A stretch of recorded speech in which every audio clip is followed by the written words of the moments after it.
Tapi nggak tahu ya, heran kita di PSSI ini, kita kalau udah main di Semen Padang rata-rata nggak dipanggil PSSI.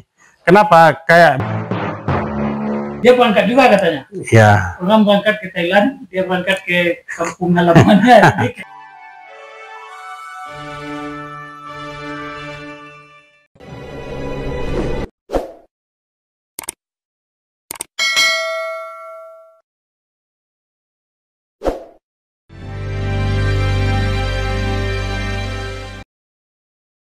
Assalamualaikum warahmatullahi wabarakatuh. Dan sana Firdaus Abi. Sebuah tradisi menarik sekaligus jadi pengikat pemain dilakukan Semen Padang saat masih berkompetisi di Galatama. Tim ini mempertahankan pemain utamanya dengan cara tersendiri dan kemudian melepaskan pemain tersebut dengan caranya pula. Pada 2 edisi sebelumnya, kami mengisahkan tentang Tresno Avandi, salah seorang penjaga gawang andalan Semen Padang, sejak bagaimana dirinya menjadi bagian dari tim berjuluk Kabosira ini hingga 2 tahun berturut tampil di Piala Winner Asia. Di saat pensiun itu, dirinya dibutuhkan oleh sebuah tim. Ia bermain gemilang di sana. Lalu, secara tidak terduga, manajemen Semen Padang kembali memanggilnya untuk memperkuat Galatama Semen Padang. Meminjam istilah remaja hari ini, Tresno Avandi bukanlah pemain kaleng-kaleng. Dirinya dijemput secara khusus ke rumah orang tuanya di Pematang Siantar oleh manajemen Semen Padang ketika itu, Suhaimi Irwan. Jemputan khusus itu membuat dirinya harus memutuskan secara cepat dan cermat karena ketika itu ia merupakan karyawan BNI di Sumatera Utara. Pilihannya tidaklah mengecewakan. Berkat kepiawaiannya di bawah Mister, ia kemudian mendapatkan prioritas menjadi karyawan di perusahaan BUMN yang memproduksi semen dari Bukit Indarung. Sebenarnya waktu zaman kami juga ada seleksi, kalau dia misalnya inti ya, itu diutamakan. Kayak Anton, itu kan waktu zaman itu kan jarang main ya. Kecuali dia pelega kotanya sering top skor ya Anton. Tapi dia dibilang inti, tapi dia dibilang di atas cadangan lah gitu. Tapi masih sering main ya. Tapi semua kami waktu itu dapat prioritas kan. Waktu periode berikutnya kan jauh kali itu, tahun 2000 baru muncul lagi jadi karyawan kan. Perjalanan Tresno Avandi sebagai pesepak bola dan kunci terakhir menjaga pintu gol Semen Padang sangatlah penting. Tapi faktor usia tidak bisa dibohongi. Tresno Avandi yang meyakini dirinya masih bisa bermain justru dipaksa harus menepi di luar lapangan hijau. Kala itu Yuswardi menjadi pelatih Semen Padang, manajernya Edi Santoso. Kebijakan manajemen kala itu, Edi Santoso membawa pemain-pemain muda, sebagian besar berasal dari Diklat Ragunan. Pemain senior tidak dipakai lagi.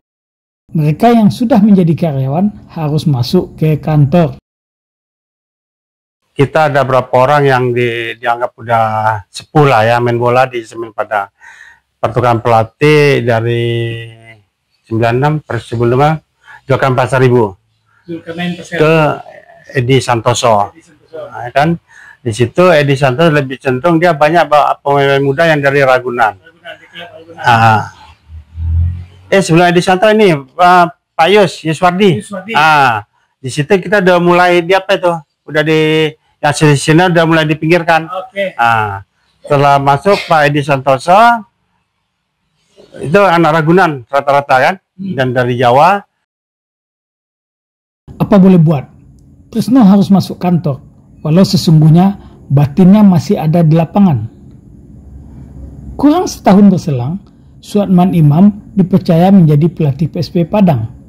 Beliau diberi target membawa tim berjuluk Pandeka Minang kembali ke jalur divisi utama perserikatan. Suatman kemudian memanggil para veteran Semen Padang yang tak lagi dipakai tenaganya. Selain Tresno Avandi, ada Taufik Yunus, Delvi Adri, Abdul Aziz, ada juga Tony Tanjung, Joni Effendi, Triatmaja, dan lain-lain. Tresno menyebutkan sesungguhnya di saat itu mereka semua belum habis. Mereka masih bisa bermain dan masih bisa diandalkan. 96 Mas main di PSP. Membawa PSP ke divisi utama. Kalau dulu kan divisi utama namanya. Sementara masih berstatus sebagai orang Semen Padang. Karyawan ya. Prosesnya? Iya gini, waktu itu kebetulan Pak Suarman percaya melatih PSP, Pak Suarman menampung kita semua. Yang saya, Taufik Yunus, Delvi Adri, Abdul Aziz. Yang kalau sebelumnya belum mati ya. Masih kontak liga-liga apa masih bisa lah kan, tapi dianggap udah habis sama Semen Padang. Manajemen tim dianggap sudah habis. Itu termasuk yang dari luar udah Johnny Effendi, ada Tony Tanjung kan, Atmaja termasuk waktu itu kan dari Semen Padang juga kan. Pindahlah tim pemain PS Galatama Semen Padang ini ke PSP. Itu. Hasil dari kompetisi tersebut sangatlah menggembirakan. PSP Padang berhasil kembali ke divisi utama Perserikatan setelah terperosok ke divisi 1 10 tahun sebelumnya. Ramuan Pak Suarman itulah kita yang sangat salut ya kan. Di PSP itu kalau dibilang kan keuangannya nggak sebagus tahu gaji PSP waktu kami 150.000 per bulan tahun 96. 150.000 per bulan ya. Tahun 96. 200 tapi dibagi di Panjar dulu 150 tiap bulan. Jadi 50 itu nanti setelah kompetisi. Hal menarik dan tak bisa dilupakan oleh Tresno adalah kendati dirinya disuruh masuk kantor, kemudian dipinjamkan ke PSP Padang, statusnya sebagai karyawan PT Semen Padang masih utuh. Hebatnya lagi, manajemen PT Semen Padang tetap membayar gajinya secara penuh walaupun dirinya bermain untuk PSP Padang. Status gaji di Semen Padang gimana? Tetap hidup. Oh, masih tetap hidup. Karena memang resmi kita dapat dispensasi. Itulah keuntungan kita di Semen Padang. Kalau pemain-pemain kita diperlukan di luar, kita diberi dispensasi penuh. Dispensasi penuh. Gaji tetap hidup. Tetap hidup. Itu enak. Itu makanya Mas sejak diangkat jadi karyawan main bola enggak pindah. Tapi tawaran untuk di tim lain pernah waktu itu kayak itu tadi Persija. Tapi Persija Pak Suarman nggak ngasih karena memperkuat PSP aja dulu. Persija minta, Suarman minta juga. Iya. Saya milih tetap di Padang kan. Waktu itu kebetulan manajer kan Pak Randi Jahir kan. Dan gabunglah waktu itu Toyo pertama kali si Lajuardi sama Toyo. Itu putaran kedua nggak salah gabung. Capaian yang diraih saat membela PSP Padang justru membuka mata batin manajemen Galatama Semen Padang. Ketika menjalani kompetisi berikutnya, Tresno Afandi dan para veteran Semen Padang, yakni Delvi Adri dan Abdul Aziz, tidak lagi diizinkan memperkuat PSP Padang, tetapi dipanggil kembali untuk membela Galatama Semen Padang. Liga berikutnya masih main di PSP atau balik? Ini ya, waktu kita juara, saya dipanggil balik ke Semen Padang. Saya Semen Padang merasa rugi melepas pemain. Saya Abdul Aziz sama Delvi bertiga kami. Mas Des, Abdul Aziz, Delvi. Waktu itu pelatih Zulkarnain Pasaribu. Jadi ya balik lagi kami itu, inti lagi bertiga kami. Semen Padang. Dan memang kami nggak boleh gabung ke PSP sama manajemen. Baru sadar Semen Padang. Ternyata masih ada orang nomor 3 nih. Ya itulah PSP kan naik bagus waktu awalnya. Awal kompetisi itu bagus kan kiper dipanggil Sukron ya, gantikan saya. Sukron, itu Muspadli. Ya Muspadli. Itu Arijan Idrus dari Bengkulu kan ada dulu kan. Si Baktiar Juli dari itu PSP pertama ya waktu. Topik masih tetap, Anton masih tetap. Siapa lagi banyak tuh. Masuk lagi Entra M. Entra M. Tetap Lajuardi sama Toyo tetap dana. Tresno masuk kembali ke Semen Padang pada tahun 1997. Ia kemudian terus bertahan menjadi penjaga gawang utama Semen Padang hingga tahun 1999. Di tahun 1998, Selain tetap menjadi penjaga gawang, oleh pelatih kepala Jenny Wardin menjadi pelatih kiper sampai tahun 2002. Posisi kiper kemudian menjadi milik Zulkarnain Zakaria dan Samosir atau Kimong. 96 kan juara. Kembali 97. Berarti main kembali ke Semen Padang 97. Ya. Itu yang bertahan sampai ke 2002. Enggak, 97 masa era Bang Jel masih main sampai 98 99 ganti pelatih Bang Jen ya. Jen, saya masih merangkap pemain sama merangkap pelatih kiper. Udah diangkat pelatih kiper sama Bang Jen. Zaman itu tahun 98 waktu masuk Elie Boy, Errol. Iya. Jadi di zaman itu Purwanto ada kan? Kusdianto, Niko. Niko waktu itu baru masuk ya. Yang malah yang manggil Niko itu Bang Jen. Bang Jen Warden di Medan. Yang senior, yang boleh dikatakan senior mungkin. Iya. Sama Maskur, Abdal ya. Abdal. Zaman Bang Jen yang kedua masuk tapi nggak pernah main. Karena ada Errol ya. Oh iya, posisinya. Welly lah yang mesti. Tapi Welly pun nggak juga. Welly zaman Bang Jen nggak main lagi. Dia mundurkan diri.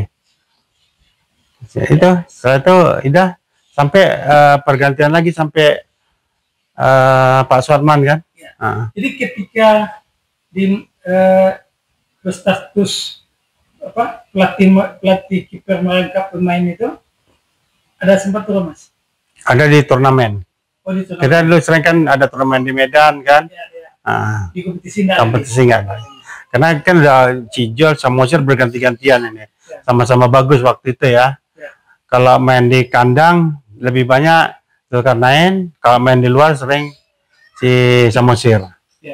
Zaman itu ya. Tapi waktu mereka masuk 2002 sesi final itu umumnya Zulkarnain yang main terus dari kompetisi dari awal ya. Karena waktu itu tangguhnya di backnya kita ada juga siapa kan Toyo sama Tenggelandang Lajuardi siapa satu lagi yang keling ini si yang dari Afrika nih Jang Sandai. Kendati saat ini ia tidak lagi bersama tim, apalagi Tresno Avandi sudah tidak menetap di Padang. Namun kecintaannya kepada tim yang membesarkan dirinya, rasa cinta yang dalam kepada tim yang membuatnya menjalani kehidupan seperti saat ini tidak akan pernah dilupakan hingga kapanpun. Ketika kami memberikan ilustrasi, jika saja usia emasnya bermain sepak bola justru saat ini, bukan di tahun 1986 hingga 2002, maka tim mana di Liga 1 Indonesia yang akan dipilih? Kami menyebutkan sejumlah tim, tetapi tidak memasukkan Semen Padang karena posisinya berada di bibir jurang degradasi. Tresno Avandi memberikan pilihan. Pilihannya adalah Semen Padang. Mas, kalau misalnya posisi masa lalu Mas itu, masa produktif, masa golden itu, di hari ini misalnya, kira-kira Mas, kalau ada orang minta mau tim yang mana Mas pilih? Dari tim Liga 1 yang ada sekarang. Tetap Semen Padang. Semen Padang anjlok Mas. Ya, dia tetap Semen Padang. Tapi timnya hasilnya masih buruk. Ya kita nggak tahu, kita kan harus. Kalau buruk lagi degradasi. Tetap. Rusak nama Tresno. Ingat siapa? Buffon. Sampai divisi yang terakhir dia kan kena judi dulu kan. Kan diturunkan Juventus sampai Liga berapa? 3 atau 2 dia kan. Tetap setia dia kan sampai dinaikkannya lagi. Kenapa begitu setia? Ya kita dari satu ya kehidupan kita itu nggak lepas dari Semen Padang lah. Padang yang banyak berjasa sama kita. Jadi itu bagian dari balas budi kita untuk tim. Minimal untuk timnya. Tresno juga melihat dari kondisi penjaga gawang Indonesia saat ini.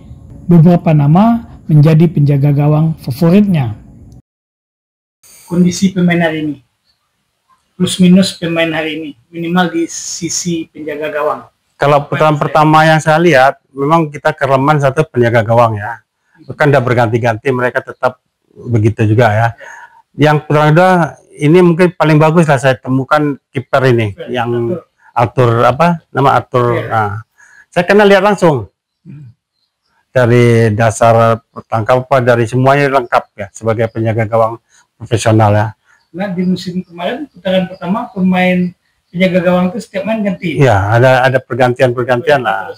Itu sudah sejak dia datang. Ya kalau saya ini takutnya saya kalau enggak Semen Padang masih bertahan enggak cepat-cepat menahan kiper ini dia bisa dipanggil tim-tim lebih hebat ini. Karena sebenarnya lengkap lah kalau dibilang. Dari tangkapannya, dari lemparannya, dari tendangannya apa, pandangannya, potong-potong bolanya bagus. Nah, interceptnya bagus. Nah. Sebagus Tresno Afandi. Oh, ya. Sejauh lah. Kalau secara umum Mas untuk penjaga gawang secara nasional yang Mas lihat kira-kira apa yang perlu dibenahi? Kalau kita lihat yang tim nasional ya, penjaga gawang sekarang ini saya lihat masih rata-rata ya. Yang masih menonjol itu mungkin si apa, yang dari apa Persebaya. Fernando. Tapi dia pun di kompetisi sering buat blunder. Tapi mungkin penilaian Sintayong mungkin beda ya sama mungkin ada hal yang lain yang si apanya. Dan satu saya penilaian juga si apa saya sebenarnya favorit sini kiper Bali. Si yang Nadeo. Itu kan dari segi postur apa kan bagus ya. Dia juga sering blunder. Itu sebenarnya awal-awalnya dia bagus ya. Malah dia awal-awal itu kan inti dia di Sintayong tuh kan. Terus setelah itu kan agak menurun. Jadi di liga dia juga beberapa kali dapat kartu. Itu kayak dulu kan kayak kiper-kiper lama kan bertahan di tim nasional lama ya. Kayak siapa dulu kan Ediarto lama, Benny Van Boekel, Ponirin. Kok sekarang saya lihat sebentar main nasional agak 5 pertandingan itu udah turun lagi kan. Kalau dulu kan bisa sampai lama.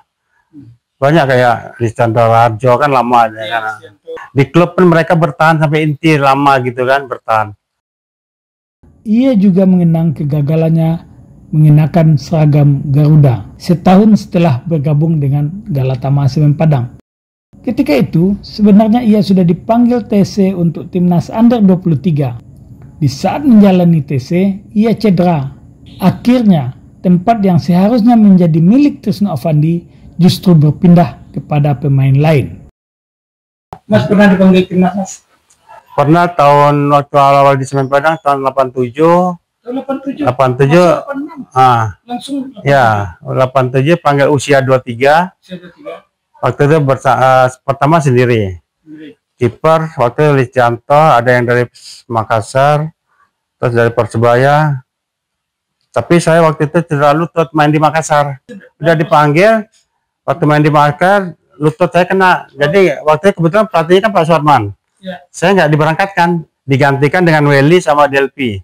Oh, Willy sama tapi pun dua-dua akhirnya mereka pun tidak, maksudnya kan nggak terpilih untuk berikutnya kan. Ya kalau Willy juga pernah bercerita ketika dia berangkat juga katanya. Ya. Orang berangkat ke Thailand, dia berangkat ke kampung halamannya di kayu tanam. Ya, waktu itu panggil sama Delpi dia. Ya, sembunyi dia di kayu tanam itu. Tapi nggak tahu ya, heran kita di PSSI ini, kita kalau udah main di Semen Padang rata-rata nggak dipanggil PSSI. Kenapa? Kayak Boyong Ismo pindah ke Semen Padang. Dia nggak pernah dipanggil tim nasional. Topi Yunus gitu juga waktu di Pusri dipanggil nasional kan. Itu pindah Semen Padang nggak dipanggil lagi. Sama Kusdianto pemain terbaik junior kan Asia kan. Nah, pindah ke Semen Padang nggak dipanggil lagi. Kecuali Errol Eli udah pindah ke PSPS yang Persija kan. Nah, baru dipanggil mereka kan. Tresno Afandi adalah salah satu pemain di Galatama Semen Padang yang menginspirasi di masanya. Ia disayangi oleh para seniornya, disenangi oleh pemain seusianya, dan disegani oleh juniornya. Sampai jumpa.